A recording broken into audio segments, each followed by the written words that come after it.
This is a large apartment in New York City. We did a full gut renovation and we made this 40-foot long, beautiful custom kitchen. Everything here is custom made, high end. I'm going to show you some of the details. Let's check it out. When you have this much space, we can break up the kitchen into different sections. We're going to start over here at the end at the bar. So first of all, everything here, we're using oak. It's all custom made cabinetry. The oak has this really dark finish, but you can still see the grain. So there's a subtle detail to it that I think is really beautiful and brings a richness. We're using a granite countertop here at the bar. We have these fridges. These are really convenient underneath.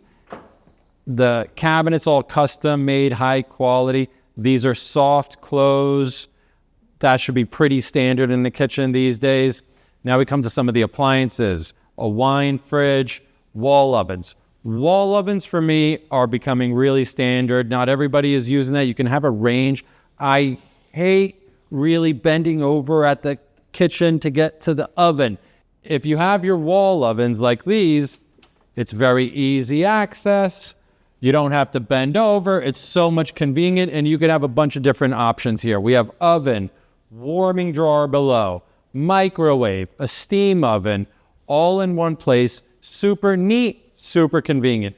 Over here in the rest of the kitchen, we've got a lot of working space with this leathered granite, really dark material. We're matching the backsplash.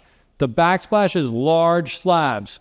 You don't see a lot of joints here, okay? Custom made hood enclosure in this burnished metal. It gives a real nice little patina that adds a lot to this kitchen. It goes really well together. This stove I really love. It's flush. You can see the stove is recessed into the countertop. It's much more modern and minimalistic look. Here you got the knobs. These are all also right into the countertop. The countertop comes down. You have a nice seam here, and this is a really nice subtle detail. And that's one of the things that elevates a home. These small details are the difference between, pretty nice and really nice. So here we've got our dishwasher, sink, fridge, and freezer. These are panel ready. That means that it gets the same matching wood made by the cabinet maker to go on top of the fridge, so it's seamless with the rest of the design. We're not using a lot of hardware here. We have finger pulls on the doors. It's really simple and neat kind of a design.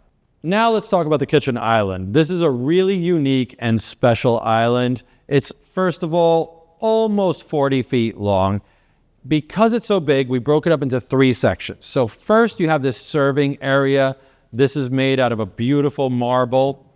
In the middle, you're going to see how this home is really designed special for the people that live here. They didn't want a formal dining room, so we built the dining seating into the kitchen island. So you see this here, countertop is at 36 inches standard height, and then we drop down to a table height for the middle section of the kitchen island, and that has seating for the family.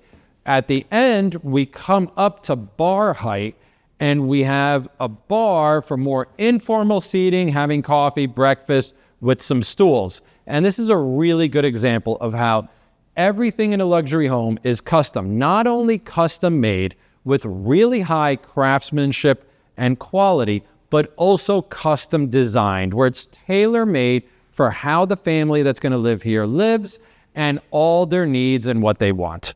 If you have the space, put a big kitchen. This is a 4,000 square foot apartment, so we put a 40-foot long kitchen. I'll never understand why people have really large homes and then a really small kitchen. I've always found that to be very strange. A nice, big, beautiful kitchen like this can be a real design feature. You enter the home, you see the kitchen, it's all custom, beautiful, it goes with the design, and it becomes the centerpiece of the entire home. I'm Jorge Fontan. I'm an architect in New York and owner of Fontan Architecture.